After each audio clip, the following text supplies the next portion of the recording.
L'imagination est plus importante que les savoirs. Albert Einstein, mesdames, messieurs, très heureux d'être avec vous pour les comptes bien sûr de cette émission dénommée Web Entrepreneuriat. Alors mesdames, messieurs, aujourd'hui spécialement, j'ai l'honneur de recevoir pour vous deux entrepreneurs. Pour une première fois dans cette émission, les entrepreneurs vont débattre sur des questions entrepreneuriales. Alors à l'occurrence, j'ai sélectionné pour vous un ténor du numérique et analyste. Il est aussi entrepreneur. Il s'appelle Monsieur Eric Moutonge. Dans son actif, il est expert dans le développement numérique. Il est dans la télécommunication et il sera face à Mathieu Takizala, qui est le DG de Spécial Auto. Alors bonjour, bonsoir Monsieur Eric Moutonge. Bonjour. Vous avez longuement attendu. Bon. Pas des monolithes. No comment. No comment. Merci beaucoup à vous. Alors, on va s'offrir un peu avec M. Takizala, le DG Takizala. On dit que les Noirs n'ont pas le temps apparemment. Bonsoir d'abord M. Takizala. Vous savez, dans toute règle, il y a l'exception. Il y a des choses qui arrivent, on ne peut pas se justifier. Le retard sur le retard. Donc, je pense que ce qui nous anime de la journée d'aujourd'hui, de parler un peu de l'écosystème entrepreneurial en Démocratie du Congo. Et pour que nous puissions quand même donner la lettre de noblesse à la Démocratie du Congo, parce que le chômage est de masse et c'est autour de l'entreprise qu'on peut revaloriser la Démocratie du Congo. Merci beaucoup, M. Takizala. Comprenez que ça commence déjà. Alors, comment résoudre le problème des chômages en masse en RDC? Les entrepreneurs et l'État. Est-ce que l'État vient en aide des entrepreneurs? Je ne sais pas. Ils vont réfléchir sur ces sujets. On va discuter un tout petit peu. Monsieur Eric Moutonge, 2 ans après Joseph Kabila, le président honoraire, et 2 ans avec justement le président Félix Tshisekedi, qui a dit qu'il devait faire de Congolais des millionnaires.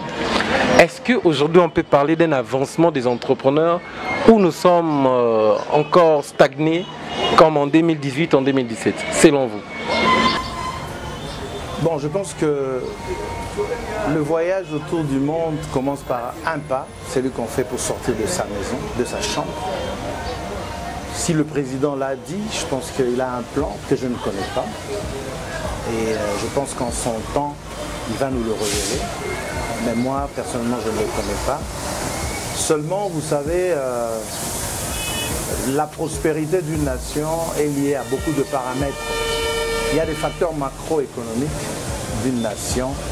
Il y a l'équilibre des systèmes, donc les écosystèmes dans l'économie, chacun dans son secteur d'activité, qui font que leur interaction fasse prospérer certaines activités ou régresser d'autres. Un petit exemple, dans ce temps de crise de la Covid, aujourd'hui le numérique est en avant-plan. La connectivité, Zoom, les vidéoconférences, aujourd'hui ce sont des millionnaires, multimillionnaires en dollars, parce qu'ils avaient développé un codec vidéo très léger. Et pendant que tout le monde pleure, ceux qui fabriquent les vaccins ont des commandes de 2 milliards de dollars. Donc c'est-à-dire, c'est très mitigé. Le président de la République a son plan. C'était pour quel secteur d'activité? Moi, je ne sais pas. Félix Tshisekedi souhaite imposer ses marques sur l'échiquier international et réaffirme sa volonté de diversifier les partenaires économiques de la République démocratique du Congo. Le chef de l'État congolais a reprécisé ses exigences économiques à Africa News en marge de la 7e conférence de Tokyo sur le développement de l'Afrique. Interrogé sur les priorités du nouveau gouvernement en termes d'amélioration du climat des affaires, M. Tshisekedi confie que la priorité sera l'encadrement des entreprises nationales. La première des choses, c'est déjà de respecter les lois qui sont en vigueur et ensuite de voir comment, dans quelle mesure on peut davantage prendre des mesures attrayantes et incitatives pour booster évidemment les entreprises congolaises à être davantage compétitives et des mesures d'encadrement pour que celles-ci, ces entreprises, puissent évoluer de manière à soutenir la concurrence. Lors de son passage au Japon, le président Tshisekedi a pu s'entretenir avec les milieux d'affaires, mais aussi avec le Premier ministre Shinzo Abe. La RDC voudrait, entre autres, être à nouveau éligible aux prêts concessionnels. Mais le pays compte surtout préparer ses hommes d'affaires à travailler avec les entreprises japonaises, alors que Tokyo mise davantage sur une coopération tournée vers les échanges économiques. Je ne vais ménager aucun effort pour encourager les entreprises congolaises à rencontrer beaucoup d'autres entreprises étrangères. Et ici, on parle du Japon. Il y a beaucoup de choses à apprendre au niveau expérience, au niveau maîtrise des flux financiers et de la croissance même de l'activité économique. Donc c'est dans ce sens que je voudrais inscrire ces entreprises congolaises. Félix Tshisekedi est le premier président de la République démocratique du Congo à participer à une édition de la TICAD. Une participation qui s'explique par le besoin d'accroître la coopération avec le Japon, confie-t-on à Kinshasa.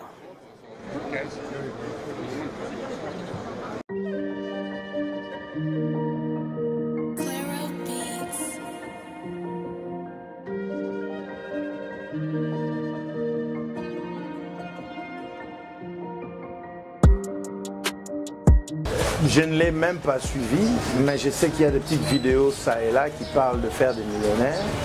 Alors le jour où je serai en possession de ce plan-là, je serai aussi en mesure de faire un commentaire objectif. Très bien. Alors je reste toujours avec vous avant de prendre M. Takizala pour la même question. Mais selon vous, c'est à l'État d'accompagner ou de booster les entrepreneurs ou ce n'est pas le travail de l'État? L'État congolais a le rôle d'être un catalyseur pour faciliter, n'est-ce pas, la tâche aux entrepreneurs. Et il y a une différence entre création d'entreprise et entrepreneuriat.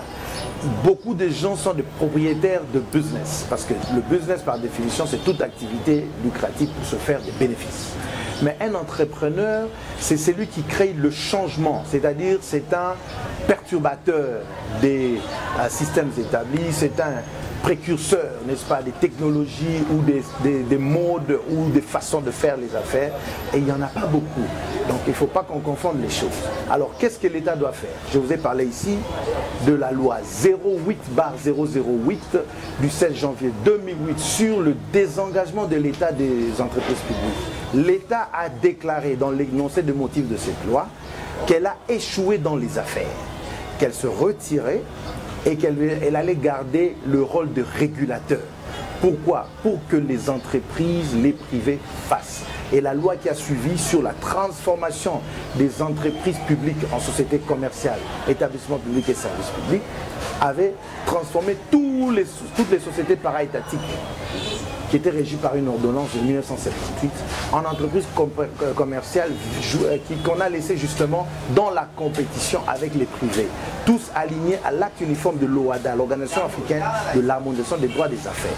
Voilà le rôle de l'État. Donc l'État a compris qu'elle ne devait pas, la SCPT, ONPTZ, la SCTP, l'ONATRA, la SNCC, toutes ces sociétés ne sont plus des sociétés publiques, ce sont des sociétés privées. Voilà ce que l'État a fait il y a 12 ans. En 2008, l'État a compris qu'il devait créer d'abord un écosystème de compétition pour que les entreprises soient, harmonisées donc, avec la loi des affaires en Afrique, 2, s'enregistre un guichet unique avec la déclaration du patrimoine, avec les gestionnaires, tout ça bien répertorié, et que maintenant ceux-là soient régis par des autorités de régulation, par des réglementations, et l'État a fait sa part. Déjà à ce niveau-là, nous devons être conscients que l'État ne peut faire que ça. Mais après, sur le surplus des ressources, s'il y en a, l'État peut aussi financer certaines activités de certains entrepreneurs, mais ce n'est pas évident. C'est vrai aux États-Unis, par exemple, la défense, tous ceux qui fabriquent les missiles, les mirages et tout ça, ce sont les plus gros clients du gouvernement. Donc le gouvernement donne le plus gros contrat au privé. L'accompagnement des entrepreneurs, l'État s'est désengagé. Non, l'État faisait les affaires. L'État s'est désengagé des affaires pour laisser les privés faire et faire la régulation. Très bien, je reviens. Donc l'accompagnement de l'État, c'est l'arbitrage. Qu'est-ce qu'un régulateur? Un régulateur, c'est un arbitre au milieu qui, 1, se rassure que le gouvernement récupère ses taxes. 2, que l'entrepreneur, l'investisseur récupère son argent et que 3, le consommateur puisse avoir des services de qualité à moindre prix. Voilà le rôle de l'État dans la loi 08/008 de janvier 2008. Donc il a défini son rôle d'être l'arbitre, le régulateur qui va bien ventiler l'écosystème et que les privés soient en mesure de faire leurs activités commerciales. Je rappelle, mesdames, messieurs, c'est la première émission sur les débats des entrepreneurs pour cette année. Nous poursuivons bien sûr, nous allons revenir à vous, monsieur Eric, et vous allez donner des précisions, vu que vous êtes aussi dans la régulation aujourd'hui. Alors, monsieur Takizala, les deux questions que je posais à monsieur Eric Moutonge, 2 ans après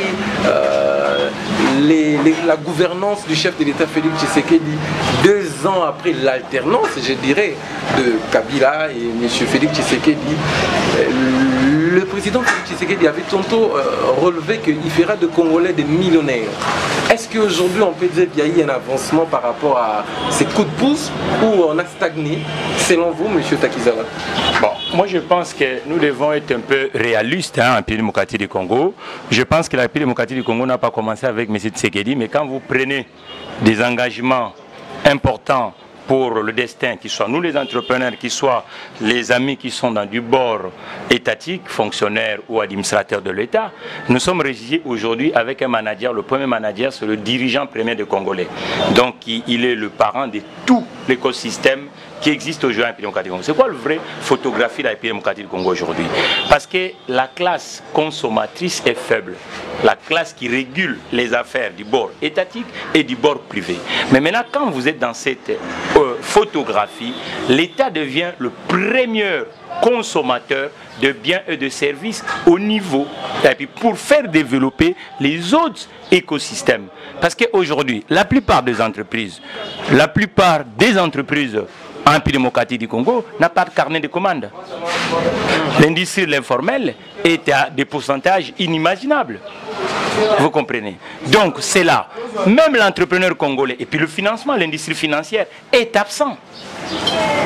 Le marché, le financement, l'outil des déplacements des Congolais, vous voyez dans la plupart des villes congolaises aujourd'hui, pour faire interrégional, c'est tout un problème. Maintenant, il faut aller dans des méthodes où tous les États ont fait au monde pour réussir à créer un marché. C'est ce qu'on appelle le théorème keynésien.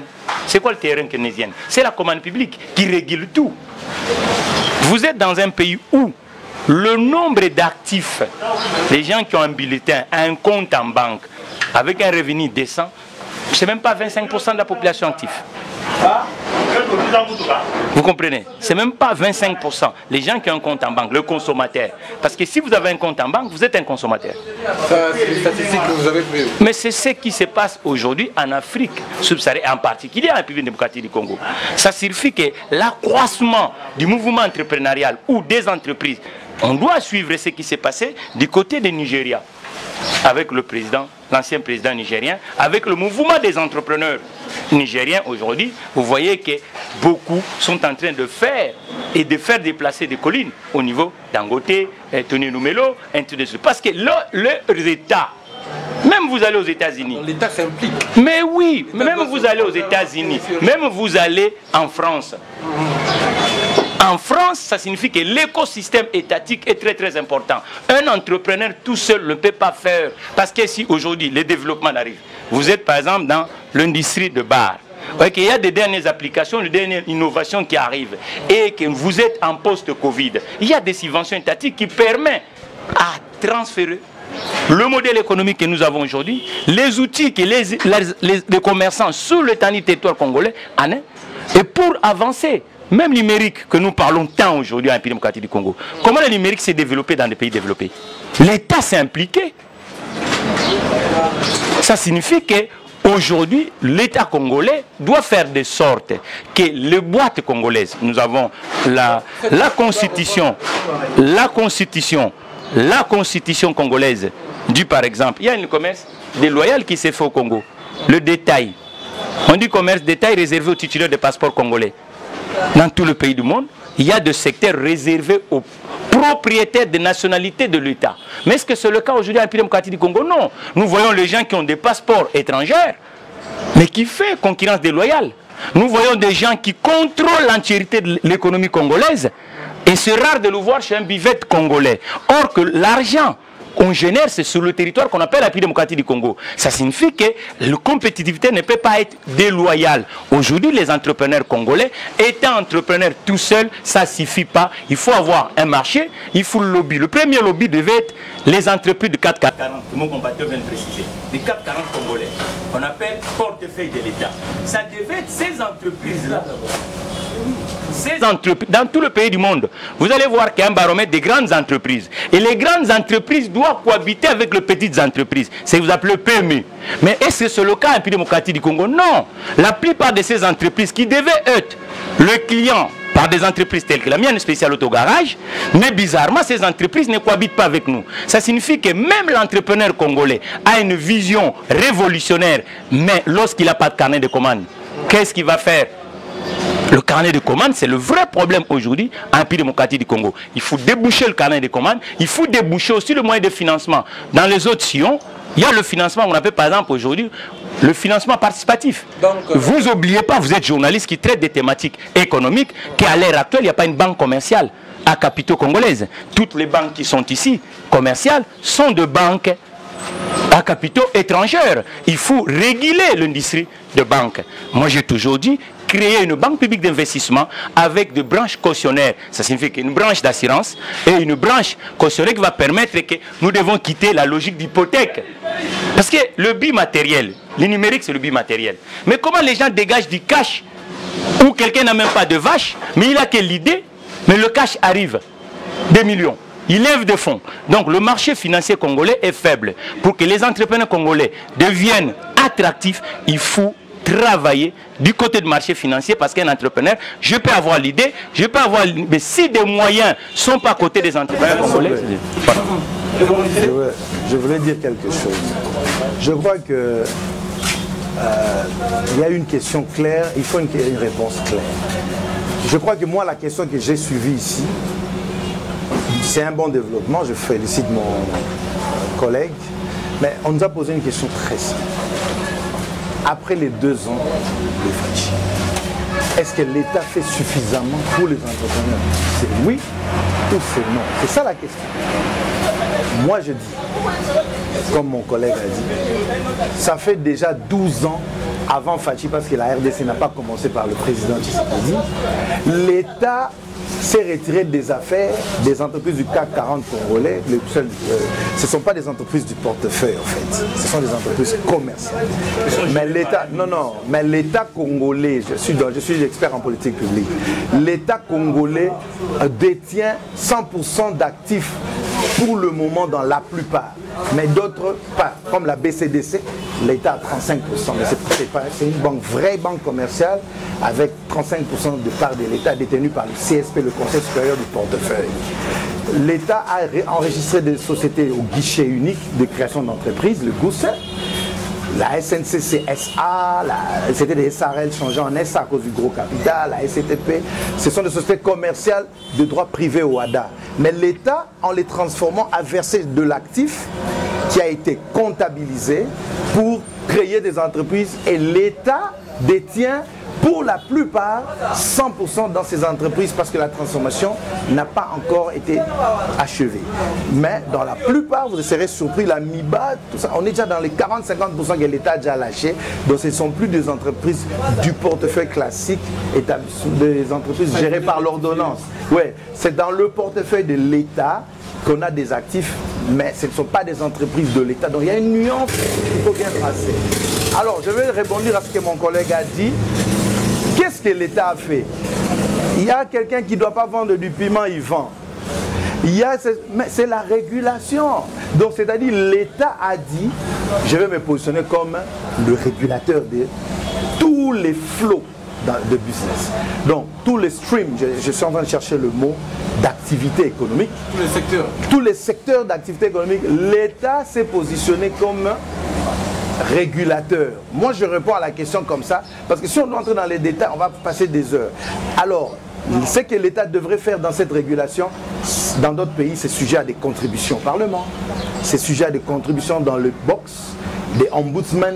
Il y a plusieurs méthodes, comme mon frère a des bonnes idées pour aider aussi l'État à réfléchir, parce que l'État, c'est toi, c'est moi, ce sont des gens comme nous qui font le service public, qu'on peut aussi aider avec l'expertise pour avancer. Mais pour vraiment répondre à la question, qu'est-ce que l'État congolais a fait? Moi, j'ai dit il y a 12 ans, l'État s'est d'abord retiré de faire les affaires pour laisser les privés faire, mais d'être régulateur. Avec le mouvement de l'OMC de la Banque mondiale des années 98, on a créé des régulateurs. Mais pourquoi on a l'OPEC? On a créé des régulateurs. L'OPEC, c'est quoi? Le truc vous savez, notre pays a beaucoup de contradictions. On se désengage, même Malek qui était ministre crée une entité sans lire les textes d'avant. Et c'est ça un grand problème qu'on a aujourd'hui. Il faut des experts en politique publique qui lient tous les textes en amont pour que si un président, si un ministre joue au malin, que nous voulons lui dire non, écoute, ça existe déjà qu'on fait ça et ça. Tu vois. Sans les textes, mon frère Takizala, tout ce que vous dites, c'est des bonnes idées.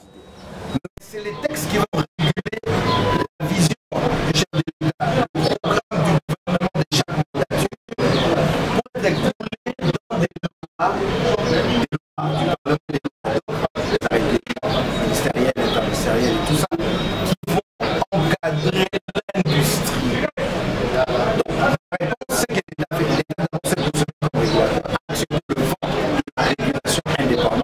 L'ARCA aujourd'hui, la SONAT en 1966. On a fait la loi de l'électricité 2014, on a libéralisé. C'est ça que l'État a fait. L'État se positionne d'abord comme un régulateur, crée les lois, l'espace pour montrer qu'il y a des bonnes idées à venir. Parce que si vous parlez aujourd'hui du nombre de comptes bancaires pour votre indicateur économique, nous sommes dans le numérique et M-Pesa et Airtel, c'est ça les vrais comptes bancaires de l'Afrique. Parce que les stéréotypes de la culturation stéréotypée d'embrasser les index de l'Occident ne marchent pas chez nous. Nous sommes la petite maman qui veut le piment, nous poissons à Jalassi, qui a M-Pesa et qui a le SMS pour j'ai 5 mandats. Donc c'est un compte déjà dans lequel je veux recevoir des paiements. Et ça, pour l'Afrique, donc c'est déjà un effort des entrepreneurs pour s'adapter à la législation d'avoir accepté un PSA. Parce que si l'État n'avait pas accepté les monnaies numériques avec le régulateur du marché financier à la Banque centrale, comment à un moment de je ne sais pas moi, de Katakopo, mais aller faire son poisson sur le PSA, il a fallu d'abord que l'État accepte justement les monnaies électroniques régulées pour que justement les entrepreneurs imaginent des scénarios inventifs qui feraient qu'ils puissent vendre leur poisson par excellence et recevoir sur l'inverse est acceptable. Vous savez, la loi vient par le besoin. On fait beaucoup de la loi est écrite par le besoin. C'est-à-dire, les choses avancent et les lois suivent. C'est toujours comme ça. Donc je suis avec vous.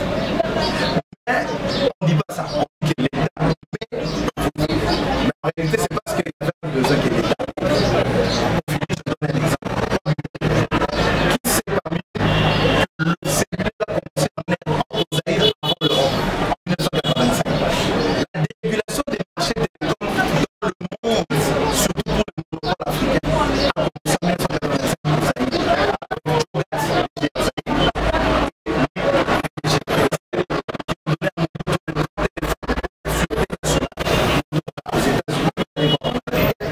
C'est appareil avec qui il a fait le premier numéro de la reine d'Angleterre, le deuxième son jardin en monde. Au retour, 500 agents de la reine tout seul avec le gros téléphone. Et c'est ainsi que les Égyptiens, après, ont combiné dans l'Union africaine avec le groupe, ils ont dérégulé, on les tous les sociétés de télécom, l'État, oui, des compétiteurs privés, la dérégulation du marché des télécoms était mise en Afrique. C'est par le Zaïre. Mais c'était parce que le groupe avait déjà un grand effort de 2 ans et que c'est lui qui avait amené ça à commencer à réclamer qu'il doit vendre au public. Et quand Pema a amené comme tel, le gars a dit voilà, il y a déjà un autre, donnez-nous des licences. Et la régulation a suivi après. Je vous dis que les gens font et les gens viennent après. De manière classique, l'État met les conditions.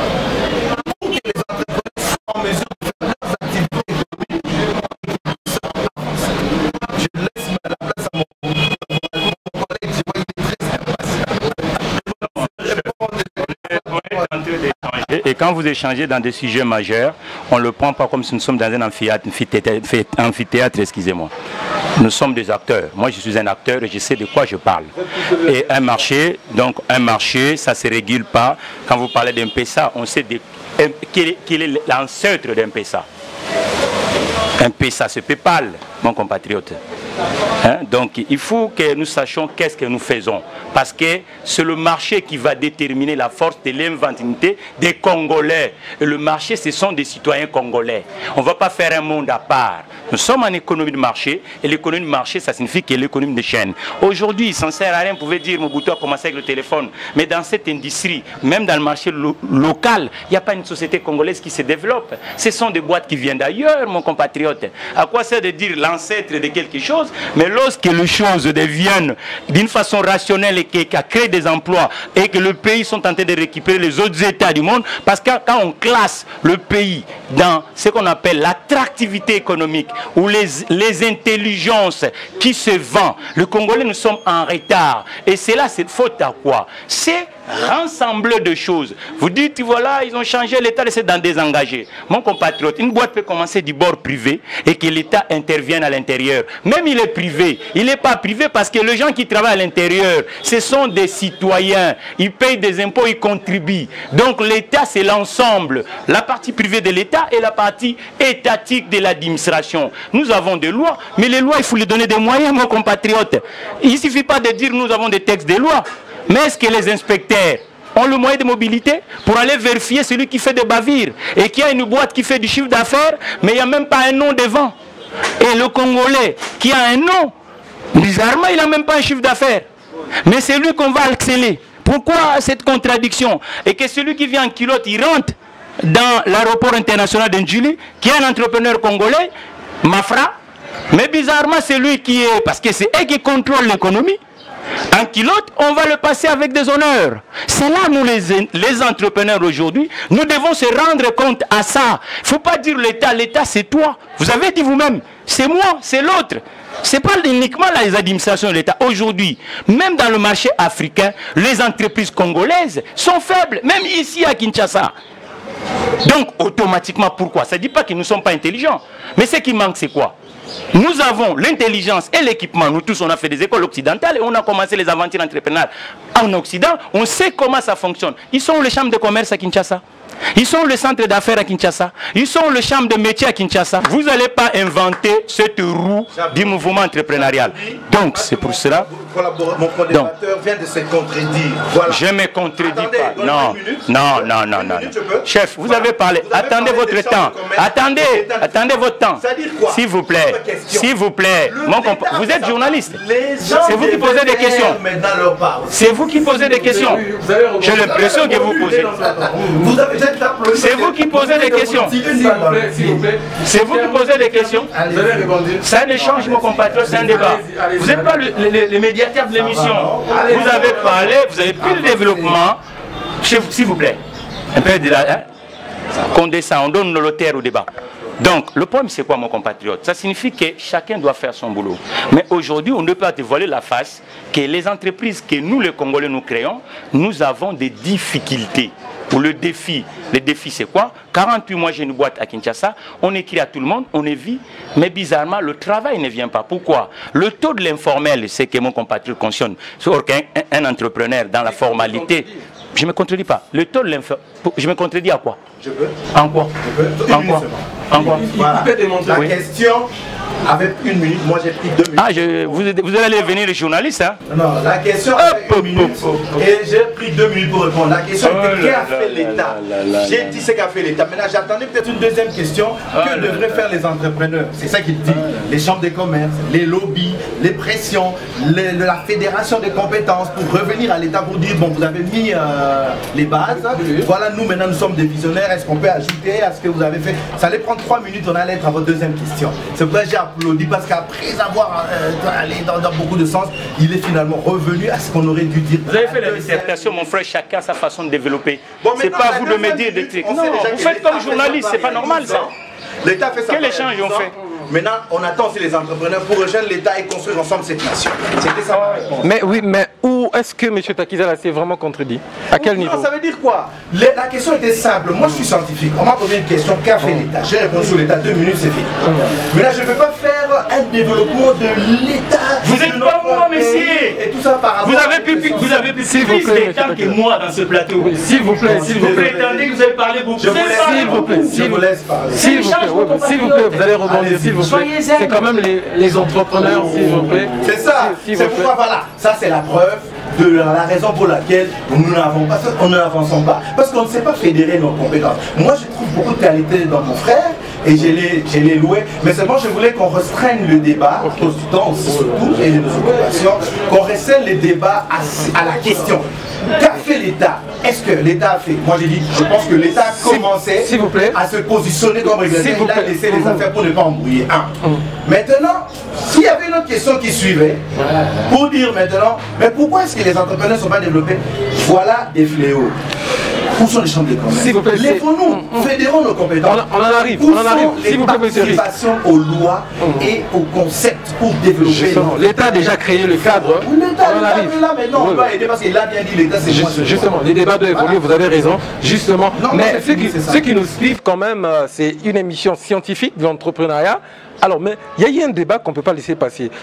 Lui, il a parlé de 25% des personnes qui ont des comptes bancaires, mais vous avez dit qu'il peut y en avoir plus parce que ceux qui utilisent même les mobile banking, c'est à proximité des comptes bancaires. C'est ce que vous avez voulu dire? J'ai une circulaire de la Banque centrale que je vais vous envoyer, vous allez mettre ça dans votre image.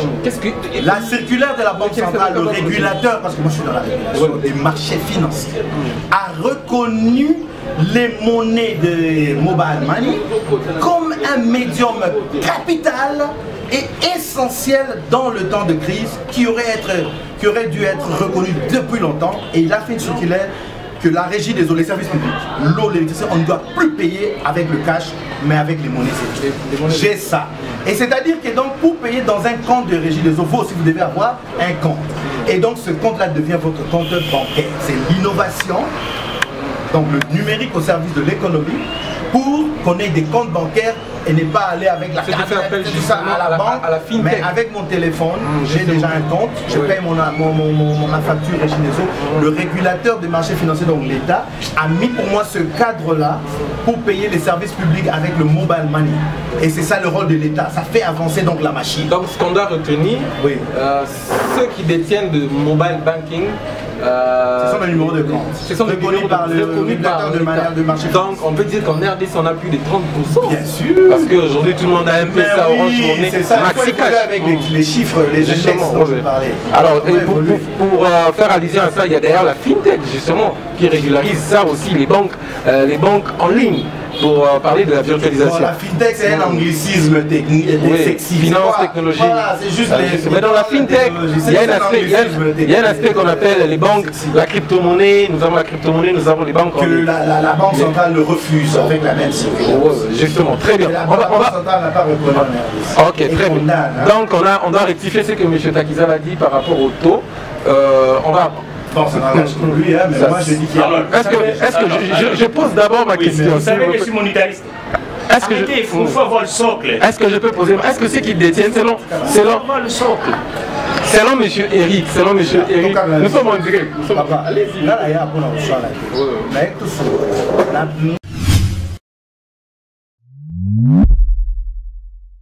Voici la carte Visa MaxiCash conçue pour vous.